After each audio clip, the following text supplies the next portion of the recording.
والصلاة والسلام على سيدنا محمد وعلى آله وصحابه واتباعه أجمعين أما بعد أعوذ بالله من الشيطان الرجيم بسم الله الرحمن الرحيم كل نفس ذائقة الموت وقال نبينا محمد رسول الله صلى الله عليه وسلم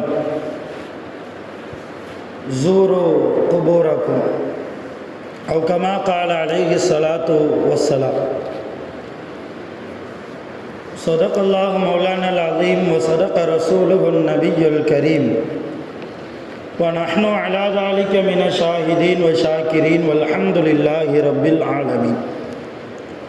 எல்லா புகழும் அல்லாஹ் ஒருவனுக்கே உரித்தாகுக. அல்லாஹுவின் அன்பும் அருளும் அருள் நபிகள் நாயகம் ஸல்லல்லாஹு அலைஹி வஸல்லம் அவர்கள் மீதும் நற்பாக்கியங்கள் நிறைந்த ரசூலுல்லாவின் குடும்பத்தார்கள், சஹாபா பெருமக்கள், தாபிஈன்கள், தபஅ தாபிஈன்கள், நாதாக்கள், சுஹதாக்கள், சாலிஹீன்கள், நல்லவர்கள் நம் அனைவர்கள் மீதும் என்றென்றும் நின்று நலவட்டுமாக. ஆமீன். எல்லாம் வல்ல அல்லாஹ்வின் ரஹ்மத்தும் மேலான மக்ஃபிரத்தும் நம் அனைவர்கள் மீதும் முழுமையாக வந்து சேரட்டுமாக. ஆமீன். அன்பான ஜமாத்தார்களே, பெரியோர்களே, சகோதரர்களே, அல்லாஹ்வின் அருளால் ஒரு ஜும்மாவுடைய தினத்தில் ஃபர்லாக்கப்பட்ட ஜும்மாவை நிறைவேற்றுவதற்காக அல்லாஹ்வுடைய பள்ளிவாசலில் நாம் அமர்ந்திருக்கிறோம். இந்த நேரத்தில்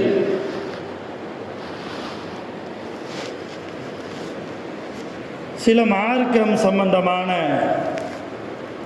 சட்டங்களை நாம் அறிந்து கொள்ள வேண்டும். பொதுவாகவே தீனுல் இஸ்லாம் என்கிற இஸ்லாமிய மார்க்கம் நமக்காக அல்லாஹுவால் உருவாக்கப்பட்ட அற்புதமான மார்க்கம்.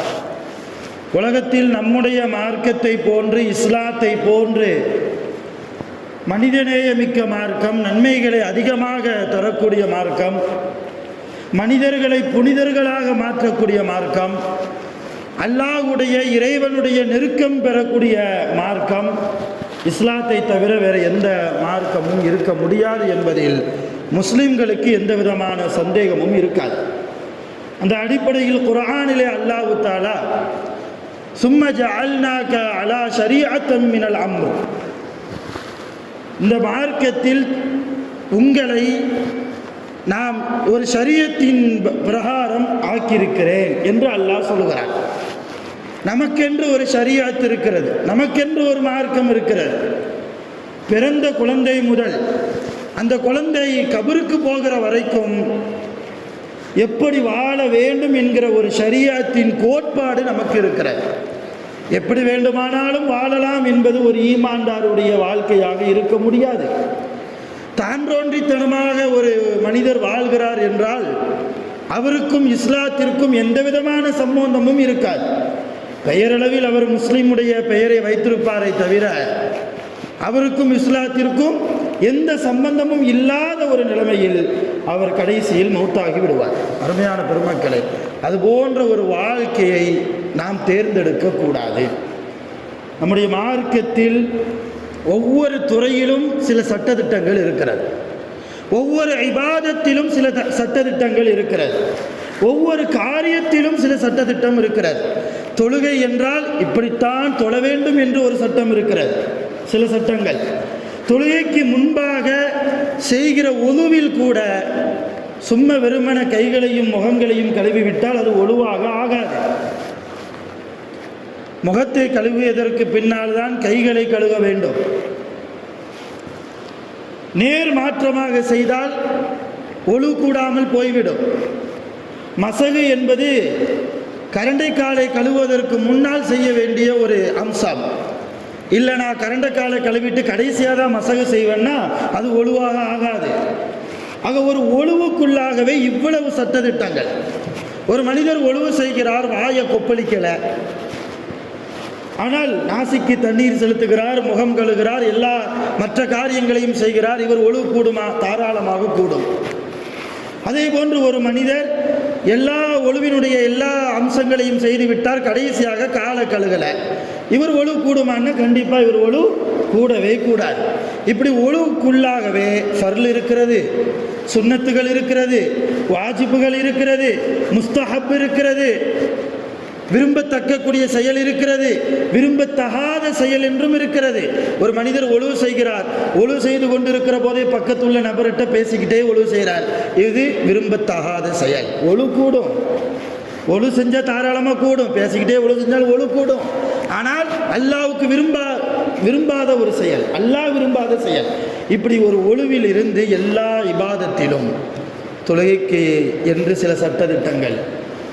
பள்ளிவாசலுக்குள் வருவதாக இருந்தால் இந்த சட்டத்தை கடைபிடித்து பள்ளிவாசலுக்குள் வாருங்கள், சில சட்டத்திட்டம் இருக்கிறது. ஒரு சபையில் இருந்தால், ஒரு மஜ்லிஸில் அமர்ந்திருந்தால் அந்த மஜ்லிஸுக்கென்று இஸ்லாம் சில சட்டத்திட்டங்களை சொல்கிறது. பெரியவர்களை விட சிறியவர்கள் ஓங்கி பேசுவது கூடாது. அறிஞர்களை விட மார்க்க அறிவு சற்று குறைவானவர்கள், மார்க்க அறிவில் தேர்ச்சி பெற்றவர்களுடைய கருத்துக்கு மேலாக தன்னுடைய கருத்தை பதிவு செய்யக்கூடாது என்றெல்லாம் இப்படி நிறைய துறைகளில், நிறைய அம்சங்களில் நிறைய சட்டங்களை நமக்கு தந்திருக்கிறது இஸ்லாமிய மார்க்கம். அதை நாம் பேணி பாதுகாத்து வாழ வேண்டும். ஏதோ ஜும்மாவுக்கு வர்றோம், சில விஷயங்களை கேட்குறோம், இதெல்லாம் கடைபிடிக்க முடியுமான்ட்டு 10ஓடு 11 இந்த காதில் வாங்கி அந்த காதோடு விட்டுட்டு போயிட்டா நஷ்டம் நமக்கு தான். நாளை அல்லாஹ் கேட்பான், உங்கள் காதுகளுக்கு என் சட்டத்தை என் ஆலிம்களின் மூலமாக நான் கொண்டு வந்து சேர்க்கவில்லையா? எப்படி வாழ வேண்டும், எப்படி இபாதத்து செய்ய வேண்டும், உங்கள் காதுகளுக்கு நான் என் ஆலிம்களின் மூலமாக கொண்டு வந்து சேர்க்கவில்லையா? நீங்கள் செய்தீர்களா? அல்லாஹ் கேட்கிற போது செய்து விட்டால், செய்து கொண்டு வாழ்ந்தால், ரப்பே உன் ஆலிம்கள், உன்னுடைய மார்க்க அறிவை பெற்றவர்கள் எந்த சட்டங்களை சொன்னார்களோ அதன்படி நாங்கள் வாழ்ந்தோம் என்று நாம் பெருமையாக சொல்லலாம். ஒருவேளை நாம் அதன்படி வாழாமல் மரணித்து விட்டால் அல்லாஹ் கேட்கிற கேள்விக்கு என்ன பதிலை நாம் அங்கே சொல்ல முடியும்? ரொம்ப கவலையோடு. ஏனென்றால் மௌத்தையும் கியாமத்தையும் ஈமான் கொண்டு வாழ்ந்து கொண்டிருக்கிறோம். நாம் மவுத்து என்பது உண்டு என்பதை ஈமான் கொண்டிருக்கிறோம். மவுத்துக்கு பின்னால் ஆலமுல் பர்ஸக் என்று சொல்லக்கூடிய கபருடைய வாழ்க்கை உண்டு என்பதை ஈமான் கொண்டிருக்கிறோம். கபருடைய வாழ்க்கைக்கு பின்னால் நிரந்தரமான அந்த கியாமத்துடைய வாழ்க்கை உண்டு என்பதை ஈமான் கொண்டிருக்கிறோம். கியாமத்தில் மாஷர் மைதானம் உண்டு, அந்த மாஷர் மைதானத்தில் நிர்வாணமாக நாம் நிப்பாட்டப்படுவோம். எந்த விதமான ஆடை இல்லாமல் எப்படி பிறந்தோமோ அதே போன்று நாம் நிப்பாட்டப்படுகிற அந்த நேரத்தில் எந்த விதமான நிழலும் நமக்கு இருக்காது. அல்லாஹ்வுடைய அருள் பெற்றவர்களுக்கு மட்டும்தான் அவருடைய அரிசினுடைய நிழலை தருவான். ஈமான் கொண்டிருக்கிறோம். எல்லாத்தையும் ஈமான் கொண்டுட்டு கேட்கக்கூடிய விஷயங்களை நம்முடைய வாழ்க்கையில் அமலுக்கு கொண்டு வரவில்லை என்றால் எவ்வளோ பெரிய கைசேதம். நம்மை விட நாளை கியாமத்தில் நஷ்டவாளிகள் வேறு யாராவது இருக்க முடியுமா? நமக்கும் ஈமான் கொள்ளாதவர்களுக்கும் கியாமத்தில் வேறு என்ன வித்தியாசம்? அவர்களும் நரகத்தில், ஈமான் கொண்ட நாமும் நரகத்தில் இருந்தால் உலகத்தில் தொழுததற்கு என்ன பிரயோஜனம்? ஒவ்வொரு வருடமும் ரமலான் மாதத்தில் நோன்பு வைத்ததற்கு என்ன பிரயோஜனம்? தான தர்மம் கொடுத்து என்ன பிரயோஜனம்? ஆயிரக்கணக்கில் லட்சக்கணக்கில் குர்ஆன்களை ஓதி முடித்து என்ன பிரயோஜனம்? அருமையான பெருமக்களை, எல்லா இபாதத்தும் அடிபட்டு போகும், எல்லா வணக்கங்களும் அடிபட்டு போகும். நம்முடைய வாழ்க்கை ஷரீஅத்தின்படி இல்லாவிட்டால், மார்க்கத்தின்படி இல்லாவிட்டால், கொஞ்சத்துக்கு கொஞ்சமாவது அல்லாஹ்வுக்கு பயந்து அல்லாஹ்வுடைய ரசூலுடைய ஹதீஸிற்கு கட்டுப்பட்டவர்களாக நம்முடைய வாழ்க்கையை நாம் அமைத்து கொள்ள வேண்டும். அதிலும் குறிப்பாக குடும்ப தலைவர்கள் ஒவ்வொருவரும் பொறுப்புதாரி. என் மனைவிக்கு நான் தான் பொறுப்புதாரி, என் பிள்ளைக்கு நான் பொறுப்புதாரி. என் மனைவி தொழாமல் இருந்தால் அல்லாஹ் என்னிடத்தில் தான் முதலில் விசாரிப்பார். என் பிள்ளை ஷரியத்திற்கு மாற்றமாக நடந்தால் என் பிள்ளை விஷயத்தில் அல்லாஹ் என்னிடத்தில் தான் முதலாவது விசாரிப்பான். குடும்பத் தலைவர்களாக இருக்கக்கூடிய ஒவ்வொருவரும் எத்தனை பிள்ளைகள் நமக்கு கீழே இருக்கிறார்களோ அத்தனை பிள்ளைகளுக்கு நாம் பொறுப்புதாரிகள். ஆண்மகன்களுக்கு திருமணம் முடித்து வைப்போம், வீட்டிற்கு மருமகள் என்று ஒருத்தி வருவாள், அவளுக்கும் நாம் பொறுப்புதாரி தான். நம்முடைய மகனும் பொறுப்புதாரி, மாமனார் என்கிற அந்தஸ்தில் இருக்கிற போது நாமும் பொறுப்புதாரியாக மாறுகிறோம்.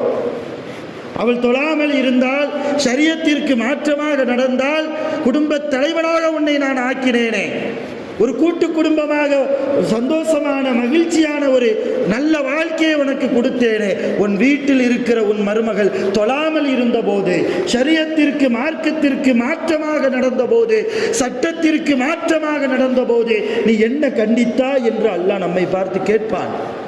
நிச்சயம் கேட்பான். அந்த பயம் நம் அனைவர்களுக்கும் வேண்டும்.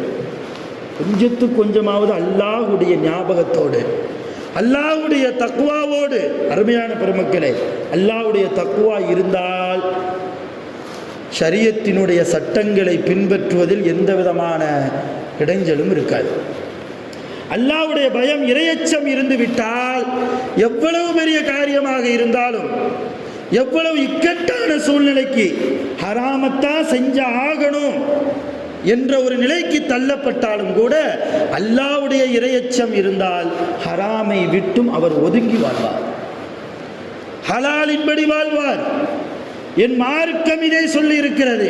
என்னுடைய அல்லாஹ் கொடுத்த சட்டம் இந்த சட்டம், இந்த சட்டத்தின் பிரகாரம் தான் என் வாழ்க்கையை நான் உருவாக்குவேன், என் குடும்பத்தில் உள்ளவர்களை அப்படி நான் உருவாக்குவேன் என்று யார் ஒருவர் எத்தனை பேர் பகைத்தாலும் சரி, அதனால் எத்தனை பேருடைய கேலி கிண்டல்களுக்கு ஆளாக்கப்பட்டாலும் சரி, ஷரியத்தை விடாமல் வாழ்வார்.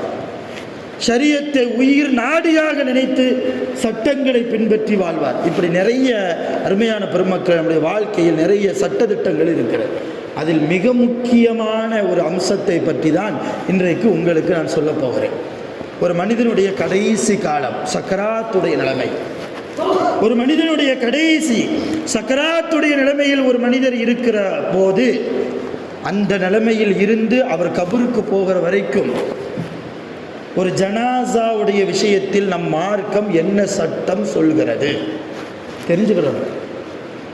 நாளை எல்லோருக்கும் மௌத் உண்டு. குல்லு நஃப்ஸின் தாயிகத்துல் மௌத். ஒவ்வொரு ஆன்மாவும் மௌத்தின் சுவையை சுவைத்தே தீரும். மரணத்தின் சுவையை சுவைக்காத ஒரு உயிரினம், ஒரு படைப்பு உலகத்தில் இல்லை. அல்லாஹ் பிறப்பு வைத்திருப்பது போன்று இறப்பையும் அல்லாஹ் வைத்திருக்கிறான். அந்த குர்ஆனுடைய ஆயத்தையும் அல்லாஹ்வுடைய இந்த விதியையும் ஈமான் கொண்டிருக்கிறானா, நம்ம வீட்டில் யாராவது மௌத்தாகிவிட்டால் அல்லது மௌத்துக்கு நெருங்கி இருக்கக்கூடிய அந்த சக்கராத்துடைய நிலைமையில் இருந்தால், அவர்களோடு நம்முடைய ஷரீஅத் எப்படி நடக்க சொல்கிறது, என்ன சட்டங்களை ஒரு மையத்துடைய வீட்டில் பின்பற்ற வேண்டும், எதை விட்டும் விலகி இருக்க வேண்டும், ரொம்ப ஆழமாக தெரிந்து இன்ஷா அல்லாஹ் வரக்கூடிய நாட்களில் அதுபோன்று நாம் நம்முடைய வாழ்க்கையில் அமலுக்கு கொண்டு வருவதற்கு இஹ்லாஸான முறையில், அல்லாஹ்வுக்கு பயந்த முறையில். நான் சொல்கிறேன்னு நீங்கள் கேட்க வேண்டிய அவசியம் இல்லை. ஏன்னா நான் உங்களை போன்ற ஒரு மனிதன் தான். நான் சொல்வது ஷரியத்தின் சட்டம், என்னுடைய சொந்த கருத்து அல்ல. என் மீது நம்பிக்கை இல்லாவிட்டாலும் கூட எத்தனை ஆளுங்களிடத்தில் வேண்டுமானாலும் தாராளமாக நீங்கள் கேட்டு தெரிந்து கொள்ளலாம். சுயநலமாக பேசினால் அல்லாஹ்விடத்தில் நான் பதில் சொல்லி ஆக வேண்டும். என்னுடைய சுய விருப்பத்திற்காக மார்க்கத்தை வளைத்தால் அல்லாஹ்விடத்தில் நான் பதில் சொல்லி ஆக வேண்டும்.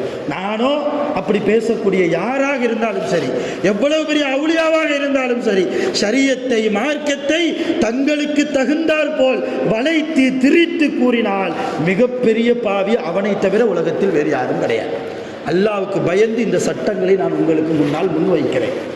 ஒரு ஆள் சக்கராத்துடைய நிலைமையில் இருக்கிற போது, ஒரு நாளோ 2 நாளோ அல்லது அடுத்த நிமிடமோ எப்பொழுது வேண்டுமானாலும் அவருடைய உயிர் போகலாம் என்கிற ஒரு நிலைமையை அல்லாஹ் அந்த மனிதருக்கு கொடுக்கிற போது, அந்த வீட்டுக்காரர்கள் முதலில் செய்ய வேண்டியது என்ன தெரியுமா? அவருக்கு பக்கத்தில் உட்கார்ந்து குர்ஆனை ஓத வேண்டும். முதல்ல செய்ய வேண்டிய காரியம் அதுதான். அவருக்கு பக்கத்தில் உட்கார்ந்து அவர் காதில் படுகிற அளவுக்கு குர்ஆனை ஓத வேண்டும். அவர் கடைசி நிலைமையில் குர்ஆனுடைய சப்தத்தை கேட்ட நிலைமையிலேயே அவருடைய உயிர் பிரிய வேண்டுமே என்கிற எண்ணத்தில் ஓத வேண்டும். அதை விட்டுட்டு அவர் ஒரு ரூமில் போட்டு அடைச்சி போட்டு ரெண்டு வீட்டில் உட்காந்துக்கிட்டு சினிமா பாட்டை கேட்குறதோ, வாட்ஸ்அப் ஃபேஸ்புக்குகளை பார்க்குறதோ, தேவையில்லாத வீடியோக்களை பார்க்கிறதோ, அல்லது குடும்பத்திற்குள்ளே ஏதாவது சண்டை சச்சரவுகளை ஏற்படுத்துவதோ, இதுவெல்லாம் மார்க்கத்தில் மக்ரூஹான விஷயம்.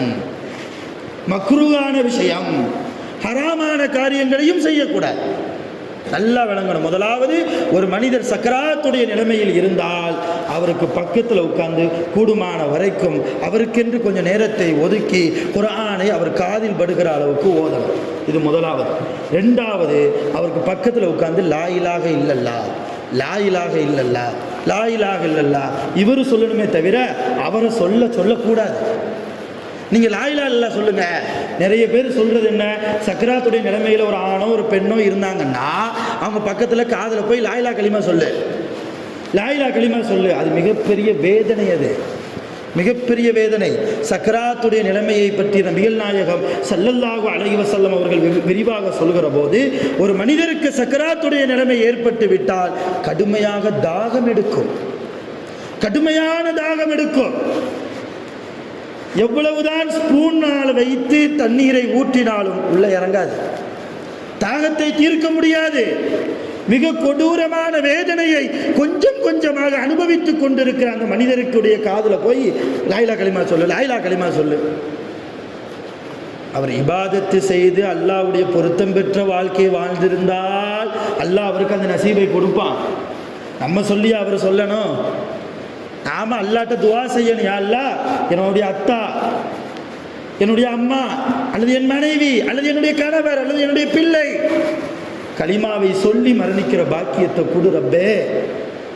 இலகுவான முறையில் அவருடைய உயிரை கைப்பற்றி விடு ரப்பே. மௌத்துடைய வேதனையை அதிகப்படுத்தி கொடுத்து விடாதே ரப்பே. அல்லாஹ்விடத்தில் துஆ கேட்ட வண்ணம் அவர் பக்கத்தில் உட்கார்ந்து லா இலாஹ இல்லல்லாஹ் கலிமாவை சொல்லணும். அல்லாஹ் அந்த கலிமாவையே நமக்கு லேசாக தான் ஆக்கியிருக்கான்.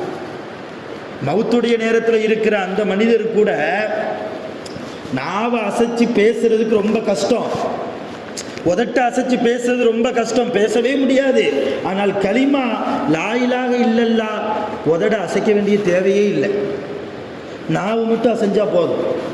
லா இலாஹ இல்லல்லாஹ்னு சொல்லுகிற போது உதடு மேலே இங்கேயும் போய் வர வேண்டிய அவசியம் இல்லை. அல்லாஹ் அந்த அளவுதான் லேசாக்கி வைத்திருக்கிறான் நம்முடைய திருக்கலிமாவை.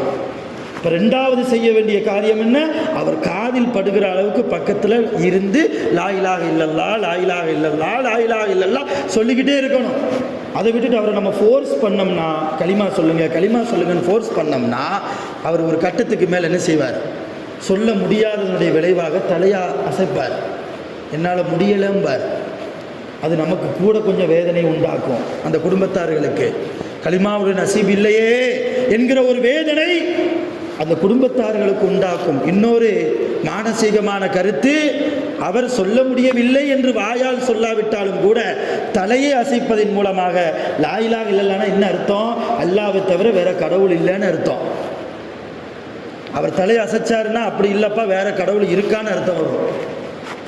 இது மானசீகமான அர்த்தத்தில் கொண்டு போய் நிப்பாட்டுவதற்கும் ஒரு வாய்ப்பு இருப்பதால் ஒரு மனிதர் சக்கராத்துடைய நிலைமையில் இருக்கிற போது பக்கத்தில் இருந்து கொண்டு லா இலாஹ இல்லல்லாஹ் குர்ஆனை ஓதுவது, கலிமாவை அவர் காதில் படுகிற அளவுக்கு சப்தமிட்டு சொல்லுவது, இதைத்தான் செய்ய வேண்டும்.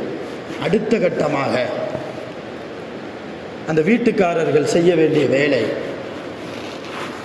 ஒருவேளை அந்த மனிதருடைய ரூஹு போய்விட்டால், அவர் ஜனாசாவாக மாறிவிட்டால், மையத்தாக மாறிவிடுவாரே ஆனால் முதல்ல அவங்க செய்கிற வேலை கண்ணை பொத்தணும். பிஸ்மில்லா சொல்லி கண்ணை பொத்தி விடும். சில பேருடைய ரூஹு கண்ணை திறந்திருக்கிற நிலைமையிலேயே போயிடும், சில பேருடைய ரூஹு தூங்கி கொண்டிருக்கிற நிலைமையிலேயே போகும். அது அல்லாஹ்வுடைய நாட்டம்.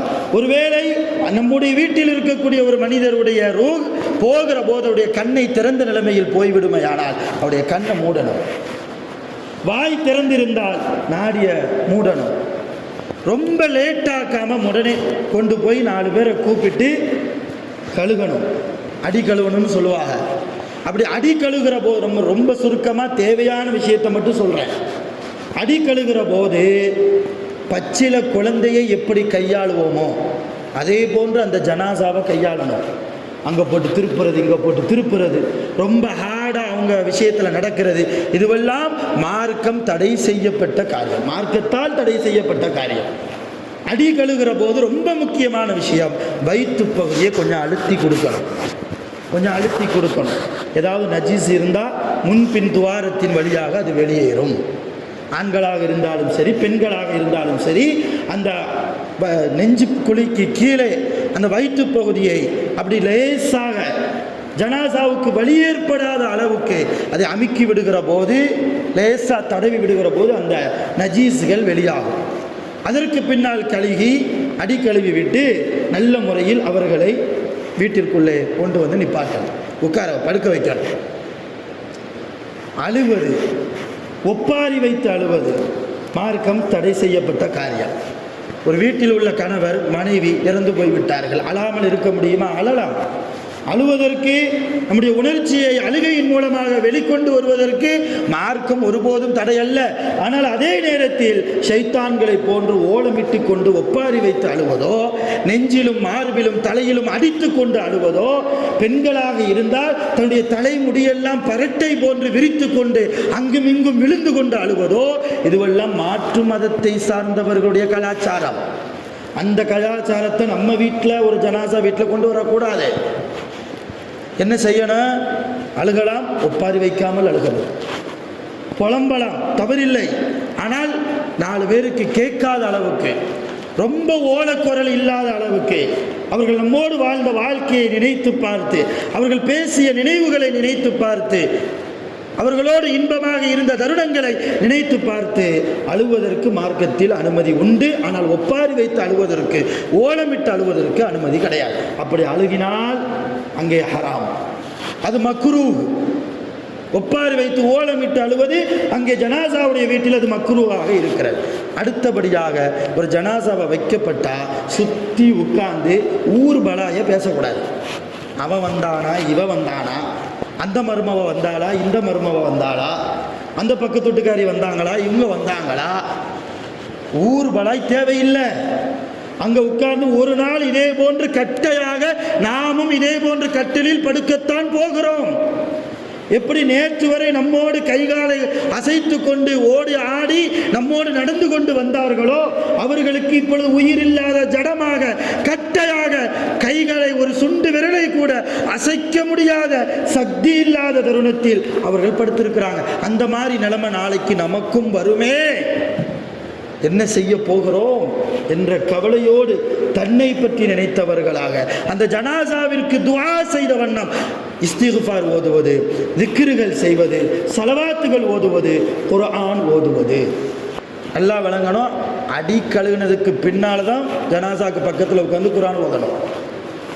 அடியே கழுவலை, சுத்தமே செய்யலை, ரூஹு போனதோட ஜனாசா அப்படியே இருக்குது, எந்த சுத்தமும் படுத்தலைன்னா அந்த ஜனாசாக்கு பக்கத்தில் உட்கார்ந்து குர்ஆன் என்ன செய்யக்கூடாது? ஓதக்கூடாது. என்ன அது நஜீஸ். கழுகியதற்கு பின்னால் அது சுத்தமாக்கப்பட்ட மையத்தாக இருப்பதால் அதற்கு பக்கத்தில் என்ன செய்யலாம்? தாராளமாக குர்ஆனை எடுத்து விரித்து ஓதலாம். அதில் எந்த விதமான தவறும் கிடையாது, அது ஹராமும் கிடையாது, அது பித்அத்தான காரியமும் கூட கிடையாது, நன்மையான காரியம்தான். அடுத்தபடியாக அந்த ஜனாசாவை குளிப்பாட்டுவது, நல்ல முறையில் குளிப்பாட்டுவது, நறுமணங்கள் கலந்த தண்ணீரை கொண்டு குளிப்பாட்டுவது, ரொம்ப குளிரும் இல்லாத ரொம்ப வெப்பமும் இல்லாத தண்ணீரை கொண்டு, மிதமான சூட்டில் இருக்கக்கூடிய தண்ணீரை கொண்டு ரொம்ப வேகமாக அந்த ஜனாசாவுடைய உடம்பில் படாத அளவுக்கு மெதுவாக குழந்தையை குளிப்பாட்டுவது போன்று அவரை குளிப்பாட்டுவது, அந்த மையத்தை குளிப்பாட்டுவது. சோப்பு வைத்து தாராளமாக குளிப்பாட்டலாம், தலைக்கு சோப்பு போடலாம், தாடிக்கு சோப்பு போடலாம். ஆனால் என்ன ஒரு கண்டிஷன், ஒரு மையத் அதனுடைய நகத்தை எடுக்கக்கூடாது, அது உடம்பில் இருக்கக்கூடிய ரோமங்களையும் களையக்கூடாது. இது மையத்துக்கு உண்டான ஷர்த்து. நிறைய பேர் சுத்தபத்தமாக போகட்டும்னு சொல்லி அந்த வீட்டுக்காரங்க என்ன செய்வாங்க, அந்த அக்கில் உள்ள ரோமங்கள், மர்ம உறுப்பில் உள்ள அந்த ரோமங்கள்ல ஏன் எடுத்துருவாங்க, அதெல்லாம் எடுக்கக்கூடாது. நகங்களை களையிறது, அதெல்லாம் எடுக்கக்கூடாது. இது ஜனாசாவுடைய விஷயத்தில் ஹராமாக்கப்பட்ட காரியம், மக்ரூ கூட இல்லை, ஹராமாக்கப்பட்ட காரியம். இதில் ரொம்ப பேணுதலாக இருந்து அந்த ஜனாசாவை நல்ல முறையில் குளிப்பாட்டி நல்ல முறையில் கஃன் செய்துவிட்டு எவ்வளவு சீக்கிரம் முடியுமோ அவ்வளவு சீக்கிரத்திற்குள்ளாகவே பள்ளிவாசலுக்கு கொண்டு வந்துடணும். அவங்க வரணும் இவங்க வரணும்னு சொல்லி தாமதப்படுத்துறது கூடவே கூடாது. நபிகள் நாயகம் ஸல்லல்லாஹு அலைஹி வஸல்லம் அவர்கள் காலத்தில் வாழ்ந்த ஒரு சஹாபி இரவு நேரத்தில் இறந்து போயிட்டார். பகலில் சுபூல வந்து ரசூல்லா அந்த சஹாபியை பார்க்குறாங்க, காணோம். சஹாபாக்கள்கிட்ட கேட்குறாங்க, அந்த சஹாபி எங்கே? ஒரு வக்து கூட ஃபஜ்ர் மிஸ் ஆகாமல் தொழுவார், இன்னைக்கு காணமே. சஹாபாக்கள் சொன்னாங்க, யா ரசூலல்லாஹ், நேற்று இரவே அவர் வஃபாத்தாகிவிட்டார், நீங்கள் அயர்ந்து உறங்கி கொண்டு இருப்பதால் உங்களுக்கு டிஸ்டர்ப் பண்ண வேணான்னு சொல்லி இரவோடு இரவாக நாங்களே குளிப்பாட்டி நாங்களே கஃன் செய்து நாங்களே தொழுகை நடத்தி நாங்களே தஃபனும் செய்துவிட்டோம், நல்லடக்கமும் செய்துவிட்டோம். இதிலிருந்து என்ன தெரியுது? இரவோடு இரவாக அவ்வளவு சீக்கிரமாக சஹாபாக்களுடைய ஜனாசாக்கள் எடுக்கப்பட்டிருக்கிறது. அதே போன்று ஒரு சுன்னத்தான நடைமுறையை நம் வீட்டில் ஏதாவது ஒரு ஜனாசா ஆகிவிட்டால் எவ்வளவு சீக்கிரம், குறைந்தது ஃபஜ்ரில் மௌத்தாயிட்டாங்களா லுகருக்குள்ளாகவே எடுக்கணும், லுகரில் மௌத்தாயிட்டாங்களா ஒரு மக்ரிபுக்குள்ளாகவே எடுக்கணும், ஒரு இரவு நேரத்தில் மௌத்தாயிட்டாங்களா ஃபஜ்ருக்குள்ளாகவே எடுக்கணும். அது ஒரு நாள் 2 நாள் போட்டு வைத்து அது அந்த ஃப்ரீசர் பாக்ஸில் எல்லாம் வச்சு அந்த ஜனாசாவுக்கு வேதனை கொடுத்து, இதுவெல்லாம் ரொம்ப ஹராமாக்கப்பட்ட விஷயம், மார்க்கத்தில் ஹராமாக்கப்பட்ட விஷயம். ஜனாசாவை கஃன் செய்து விட்டால் அந்த ஜனாசாவுடைய வீட்டில் இருந்து பள்ளிவாசலுக்கு கொண்டு வருகிற வரைக்கும் எந்த ஊர் பலாயும் பேசக்கூடாது. பொதுவாகவே ஜனாசா வீட்டில் உட்காந்து அவர் வரலையே இவர் வரலையே, அவர் வந்தால் நல்லா இருந்திருக்குமே இவர் வந்தால் நல்லா இருந்திருக்குமே, இதெல்லாம் தேவையில்லாத பேச்சுக்கள். தேவையில்லாத பேச்சுக்கள் என்று சொல்வதை விட மார்க்கத்தால் தடை செய்யப்பட்ட பேச்சுக்கள். யார் வந்தால் என்ன வராவிட்டால் என்ன, அவர் வந்தால் மட்டும் அந்த ஜனாசாவுக்கு மறுபடியும் உயிர் வந்துருமா என்ன, அல்லது அவர் வந்தால் மட்டும் அல்லாஹ் அவருக்கு டைரக்டாக சொர்க்கத்தை கொடுத்துருவானா என்ன, அல்லது அவர் குறிப்பிட்ட நபர் அந்த ஜனாசாவுடைய வீட்டிற்கோ அல்லது ஜனாசாவை அந்த மையத்தை எடுக்கிற அந்த நேரத்தில் வீட்டிலிருந்து எடுக்கிற நேரத்தில் அவர் வராமல் இருக்கிற போது அல்லாஹ் அதன் காரணமாக வைத்து அந்த ஜனாசாவுக்கு நரகமாக கொடுத்து விட போகிறான். அவர் செய்த நன்மையால் சொர்க்கம் போவார், அவர் செய்த பரக்கத்தால் நன்மைகளால் நல்ல காரியங்களால் அல்லாஹ் அவருக்கு அருள் கொடுப்பான். அவர் வரலையே இவர் வரலையே என்கிற ஊர் பலாய். அருமையான பெருமக்களை, பணிவோடு சொல்கிறேன், ரொம்ப பணிமையோடு தாழ்மையோடு சொல்கிறேன், இது போன்ற பேச்சுக்கள் மார்க்கத்தால் முற்றிலும் ஹராமாக்கப்பட்ட பேச்சுக்கள். அங்கிருந்து கொண்டு வரணும். ஜனாசா போகிற போது உட்கார்ந்து இருப்பவர்கள் எழுந்து நில்லுங்கள் என்றார்கள் நபிகள் நாயகம். இதுவெல்லாம் ஜனாசாவுக்கு செய்ய வேண்டிய மரியாதைகள், ஒழுங்குமுறைகள். வந்ததற்கு பின்னால் தொழுகை நடத்துவது, தொழுகைக்குள்ளாக நிறைய சட்டம் இருக்கிறது. யார் தொழுகை நடத்துவது, தொழுகை நடத்துவதற்கு ரொம்ப தகுதியானவர்கள் யார், அதற்கு பின்னால் தகுதியானவர்கள் யார், எப்படி தொழுகை நடத்துவது, அந்த தொழுகைக்குள்ள எதையெல்லாம் ஓதுவது வாஜிபா ஃபர்லா சுன்னத்தா முஸ்தஹப்பா, நிறைய சட்டங்கள் இருக்கிறது. நான் ரொம்ப சுருக்கமாக விஷயத்திற்கு வர்றேன். தொழுகை முடித்ததற்கு பின்னால் மையத்தை தூக்கிட்டு போகிறோம் இல்லையா, எங்கே தூக்கிட்டு போவோம்? கபிரிஸ்தானுக்கு தூக்கிட்டு போவோம். எப்படி தூக்கிட்டு போகணும்? ரொம்ப வேகமாக போகணும், ரொம்ப வேகமாக போகணும். ஆனால் அந்த வேகத்தினுடைய வெளிப்பாடாக ஜனாசா அங்கேயும் ஆடக்கூடாது, அதுலேயும் கண்ட்ரோல் இருக்கணும். 4 பேர் பிடித்து கொண்டு போகிற போது ஆள் மாற்றி விடுவது, கொஞ்ச நேரம் அவர் தூக்குவது கொஞ்ச நேரம் இவர் தூக்குவது, இதுவெல்லாம் சுன்னத்தான காரியம். சுன்னத்தான காரியம் என்று வருகிற போது அதில் நன்மையும் உண்டு. ஒரு ஜனாசாவை சுமந்து கொண்டு போனால் தாராளமான நன்மை உண்டு, ஏராளமான நன்மைகள் உண்டு. ஆனால் ரொம்ப முக்கியமான விஷயம், ஜனாசாவுக்கு பின்னால் போகக்கூடியவர்கள் எந்த நிலைமையில் போகிறது, எந்த நிலைமையில் போகிறது. அங்கேயும் ஒரு தனிப்பட்ட மனிதரின் மீது விரோதத்தை காட்டுகிற முகமாக போகக்கூடாது. அவர் அதை செய்யலையே இதை செய்யலையே என்கிற குணத்தோடு அந்த நேரத்திலும் ஒரு ஜனாசாவை பின்தொடர்ந்து போகக்கூடாது. இது முதலாவது. 2வது, கலிமா ஷஹாதத்துன்னு சொல்கிறோம் இல்லையா, அதை சப்தம் போட்டும் சொல்லக்கூடாது. சட்டம். என் மேலே உங்களுக்கு ஈமான் இல்லைன்னா மூத்த ஆலிம்கள் நிறைய பேர் இருப்பாங்க, கேட்டு தெரிஞ்சுக்காங்க. சப்தம் போட்டு சொல்லக்கூடாது. தங்களுக்குள்ளாக கேட்கிற அளவுக்கு தான், தனக்கு கேட்கிற அளவுக்கு தான். அதுவும் ஷஹாதத்து கலிமா மட்டும் இல்லை, துவா ஓதலாம், திக்ர் ஓதலாம், ஸலவாத்து ஓதலாம். ஒவ்வொன்றுக்கும் ஒவ்வொரு ஹதீஸ் இருக்கிறது. ஸலவாத்துக்கு ஒரு ஹதீஸ் இருக்கிறது, திக்ர் செய்யறதுக்கு ஒரு ஹதீஸ் இருக்கிறது. அந்த மையத்தினுடைய பாவங்களை மன்னிக்கப்படுவதற்கு உண்டான துஆக்களுக்கு ஹதீஸ் இருக்கிறது. நேரத்தின் சுருக்கத்தை கருதி நான் ஹதீஸுக்குள்ளெல்லாம் போகலை. கேட்டிங்கன்னா ஹதீஸ் தர்றேன் இன்ஷா அல்லாஹ். தனிப்பட்ட முறையில் யாராவது கேட்டு வந்தாங்கன்னா நான் ஆதாரத்தை கொடுக்குறேன். இப்போ எதுக்கு சொல்ல வரேன், கலிமா ஷஹாதத் ஏன் சொல்லணும்னு கேட்குறேன். நான் முதல்ல ஏன் சொல்லணும், அது என்ன முறை, யாருக்கும் தெரியாதா, எங்கே கொண்டு போகிறோம், எந்த நிலைமையில் போகிறோம், கலிமாவை மொழிந்து கொண்டு தான் போக வேண்டும் என்கிற அடிப்படை அறிவு யாருக்கும் இல்லையா? இவர் தொழமாட்டாராம், 5 வக்து தொழுகையை கரெக்டாக பேணுதலோடு தொழுகிறது இல்லையா, ரமலானுடைய நோன்புல கரெக்டாக நோன்பு வைக்கிறது இல்லையா, வியாபாரத்தில் ஹலால் ஹராம பேணுறதில்லை, மனைவியிடத்தில் நீதமாக நடப்பதில்லை, பெற்றோர்களை சரியாக கவனிப்பதில்லை, பிள்ளைகள் விஷயத்தில் நேர்மையோடு மார்க்கத்தை சொல்லிக் கொடுத்து வளர்ப்பதில்லை. ஆனால் கலிமா ஷஹாதத் மட்டும் ஓங்கி சொல்வேன்னா யாரை ஏமாத்துற செயல் இது? அல்லாஹ்வை ஏமாத்துற செயல் இல்லையா? அல்லாஹ் உங்களுடைய கலிமா ஷஹாதத்து சொல்றாங்களா இல்லையான்னு பார்ப்பான். ஜனாசாவுக்கு பின்னால் பின்தொடர்ந்து போகிற போது உங்களுடைய உள்ளத்தில் இஹ்லாஸ் இருக்கிறதா, உங்களுடைய உள்ளத்தில் தக்குவா இருக்கிறதா, கபரை குறித்து உண்டான பயம் இருக்கிறதா, கியாமத்தை குறித்து உண்டான அச்சம் உங்கள் கல்வில் இருக்கிறதா? இதே போன்று சந்தூக்கு பெட்டியில் ஒரு நாள் நாமும் படுத்த படுக்கையாக போகிறோமே என்கிற ஒரு கவலை நிறைந்த ஒரு உணர்வு இருக்கிறதா? இதைத்தான் பார்ப்பான். அவர் சொல்கிறாரா, இவர் சொல்கிறாரா? இதுவெல்லாம் ஒரு ஜனாசாவுடைய விஷயத்தில் தவிர்க்கப்பட வேண்டிய காரியங்கள். இதைவிட ரொம்ப அதிகமாக பல தடவை சொல்லியிருக்கிறேன். ஒரு கபருக்குழிக்குள்ளே மையவாடிக்குள்ளே போனதற்கு பின்னால் தயவு செஞ்சு பேசாதீங்க. தயவு செஞ்சு, அது பேசக்கூடிய இடம் அல்ல. காலையில் எந்திரிச்சதுலேருந்து நைட்டு தூங்குற வரைக்கும் எல்லாம் பேசுகிறோம். 5 பைசாவுக்கு பிரயோஜனம் இல்லாத எல்லா கருத்துக்களையும் பேசுகிறோம். கபருக்கு உதவாத கருத்துக்களையும் பேசிக்கிட்டு தான் இருக்கிறோம். அரசியலை பேசுகிறோம், நாட்டு நடப்பை பேசுகிறோம், எல்லாத்தையும் பேசுகிறோம். 7ஆம் களிமா 8ஆம் களிமா எல்லாம் வாயில வருது. அந்த இடத்துல இருந்து கொண்டு என்ன உலக விஷயம்? அது மறுமைக்குண்டான வீடுகள் நிறைந்த இடம் இல்லையா? நபிகள் நாயகம் ஒரு 2 நிமிஷம் எக்ஸ்ட்ரா போனதுனால தவறு இல்லைன்னு நினைக்கிறேன். நபி ஸல்லல்லாஹு அலைஹி வஸல்லம் சொன்னாங்க, மறுமையினுடைய முதலாவது வீடு கபர்.